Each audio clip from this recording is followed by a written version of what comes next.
ಪ್ರಧಾನಮಂತ್ರಿ ನರೇಂದ್ರ ಮೋದಿ ಅವರು ಚಿನ್ನವನ್ನು ಹೆಚ್ಚು ಖರೀದಿ ಮಾಡಬೇಡಿ ಅಂತ ಹೇಳಿ ಒಂದು ಕರೆಯನ್ನು ಕೊಟ್ಟಿದ್ರು. ಅದಕ್ಕೆ ಸಂಬಂಧಪಟ್ಟಂತೆ ಕಾಂಗ್ರೆಸ್ ನಾಯಕರ ಆ ಒಂದು ಕಿಡಿ ಇನ್ನೂ ಕೂಡ ಮುಂದುವರೆದಿದೆ.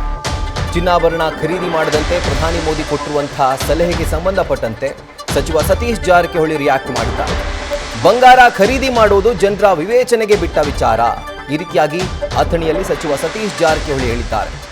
ಕೇಂದ್ರ ಸರ್ಕಾರ ಚುನಾವಣೆವರೆಗೂ ಕೂಡ ಸುಮ್ಮನೆ ಇರ್ತಾರೆ, ಚುನಾವಣೆ ಆದಮೇಲೆ ಎಲ್ಲ ದರ ಕೂಡ ಹೆಚ್ಚು ಮಾಡ್ತಾರೆ, ನಿಯಂತ್ರಣ ಮಾಡಲ್ಲ, ಜನರ ಮೇಲೆ ಈ ಹೊರೆಯನ್ನು ಹಾಕ್ತಾರೆ.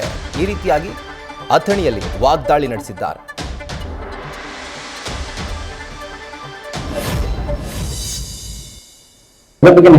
ಅದ್ರ ಬಗ್ಗೆ ಅದು ಪಬ್ಲಿಕ್ ಬಿಟ್ಟಂತ ವಿಚಾರ.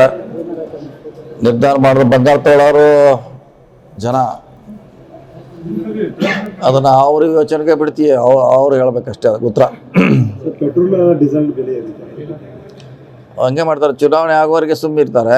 ಚುನಾವಣೆ ಆದ ಸಾಯಂಕಾಲ ಇದೇನು ಹೊಸದೇನಲ್ಲ. ಬೆಂಗಾಲ್ ಚುನಾವಣೆ ಇರೋದ್ರಿಂದ ಕೂಡ ಮಾಡಿದ್ರು, ಜಾಸ್ತಿ ಮಾಡಿದ್ರು, ಮುಂದೆ ಕೂಡ ಮಾಡ್ತಾರೆ. ಅವ್ರೇನು ನಿಯಂತ್ರಣ ಮಾಡಲಿಕ್ಕೆ ಹೋಗಲ್ಲ. BJP ಅವರು ಜಾಸ್ತಿ ಮಾಡಿ ಹೊರೆ ಮಾಡಲಿಕ್ಕೆ ಪ್ರಯತ್ನ ಮಾಡ್ತಾರೆ ಜನಸಾಮಾನ್ಯರ ಮೇಲೆ. ನ್ಯೂಸ್ ಫಸ್ಟ್ ನಿರ್ಭೀತಿಯಿಂದ ನಿಮ್ಮ ಪರವಾಗಿ.